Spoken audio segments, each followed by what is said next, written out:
Ek is van 2004 af werk ek al hier op 'n reservaat en dis die tyd wat ek al begin proewe doen het op pompoms.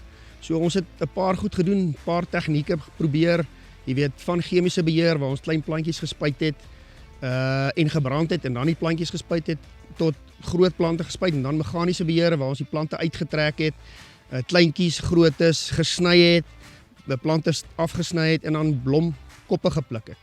Ja, so dis en toe het ek natuurlik in 2016 by UPL gewerk wat 'n chemiese maatskappy is en van daar af net verder gegaan met die navorsing waar ek natuurlik nuwe produkte probeer ontwikkel het of geontwikkel het wat omgewingsvriendelik is om die pompom te beheer.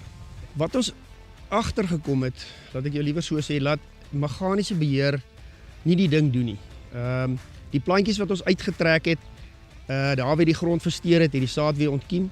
As jy dit afgesny het, wat gebeur het, jy het die blomme afgesny, maar dit maak net weer nuwe stele met nuwe blomme. So jy moet dit deurentyd doen en jy maak eintlik nooit die plant self dood nie. Jy verstaan. So by die chemiese beheer, as jy dit spuit in 'n volwasse stadium, kry jy nogal nie baie benatting nie omdat die gras, die plant het 'n bos onder wat blare het wat jy moet benat.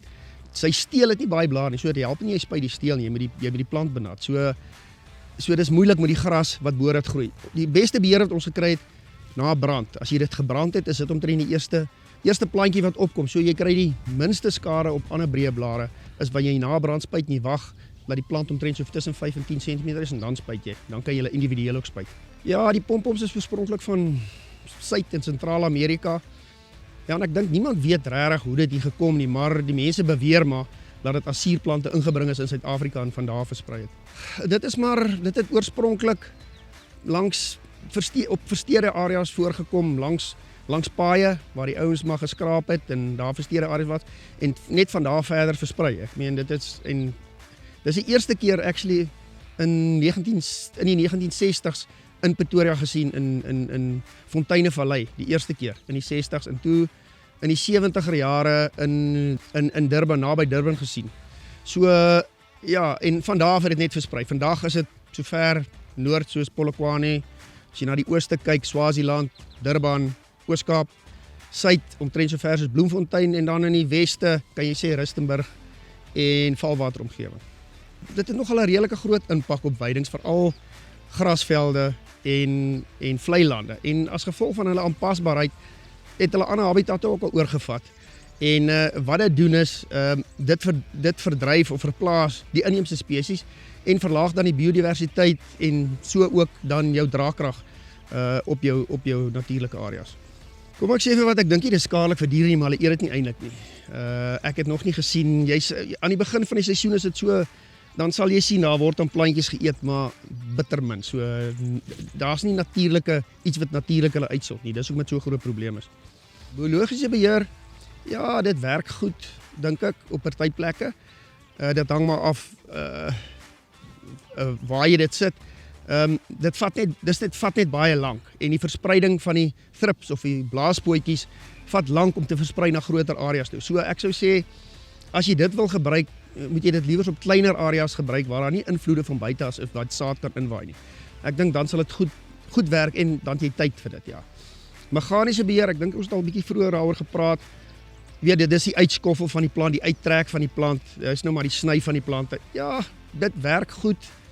Die koppe pluk, dit werk goed, maar dit is arbeidintensief, baie arbeidintensief. En natuurlik, jy weet die plant is nooit dood nie. Jy maak nie die plant dood nie. Waar jy uitskoffel, kry jy net 'n plek waar saad kan opkom. Daai versteuring van die grond, saad hou daarvan. So dit kom daar weer goed op. So ja, en as jy dit knip, die blomme pluk, dit maak net weer stele en blomme so en jy maak niks aan die plant nie. So ja, as ouens dit wil doen, ja, jy kan dit doen, maar soos ek sê, werk nie baie goed nie. Ja, ek gaan net probeer vir julle 'n plantjie uithaal om net vir julle te wys hoe lyk die wortelstelsel van die ding. Is nie maklik om uit te haal nie, maar ons probeer maar.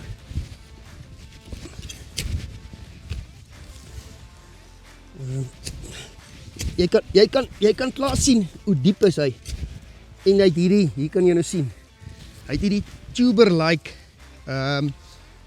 wortelstelsel en dis nogal redelik moeilik om uit te trek. Dis hoekom ek sê as jy plante wat jy probeer uittrek gaan nie werk nie, want die wortels hou dit so. En as jy dit, natuurlik as jy dit wil uithaal, as jy dit wil uitspit, versteur jy baie die grond. Soos jy kan hier sien, ek het hierdie klein plantjie uit. Kyk die grond wat versteur is en dit is die perfekte plek vir saad om te ontkiem. En dis maar hoe hy is. As jy nou hier mooi kyk, hier waar die pompoms ook is, kan jy sien, hier is niks anders nie. Hier is 'n grasie wat uitkom. En dit is wat hy doen. Hy verdruk die inheemse spesies of verdring dit. En dan so op die einde van die dag, as jy hier kan sien, net hierdie plantjie. Nou hierdie is maar 'n jong plant, so sê seker maar 'n 10 blaar stadium of 'n 15 blaar stadium, maar die plantjie word nogal redelik groot, 'n bos en met 'n lang stingel wat dan die blom dra. So ja, dit is maar hoe hy lyk. En dit is hoekom hy so 'n groot probleem is. Chemiese beheer natuurlik is die beste metode.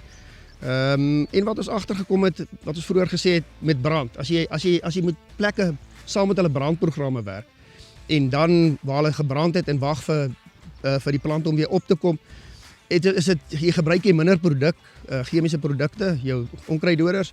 Jy kan spesifiek plante identifiseer, jou pompoms en spesifiek net daai plante spuit sonder om ander plante breëblare seer te maak of te dood. En dan natuurlik en jy kan groot areas behandel. As dit gebrand is, dis waarmee ek nou mee besig is, om breedwerpige behandelings te doen, trekker boomspuite of drone-bespuitings te doen. Omdat die area so groot is dit baie moeilik om met die hand te gaan spuit met 'n rugsak, elke plantjie te gaan spuit. En ek meen soos jy hier sien, dit is so versteur, hier's net pompoms. So om dit met 'n rugsakspyt te doen, elke plantjie te spuit, sit jy so veel produk op die grond neer wat nie altyd goed is vir die omgewing nie. So dis hoekom ek werk aan breedwerpige bespuitings vir groot areas. Ons het 2 nuwe produkte ontwikkel juis vir pompoms wat omgewingsvriendelik is, wat nie so groot impak op die omgewing het nie, naamlik Impala.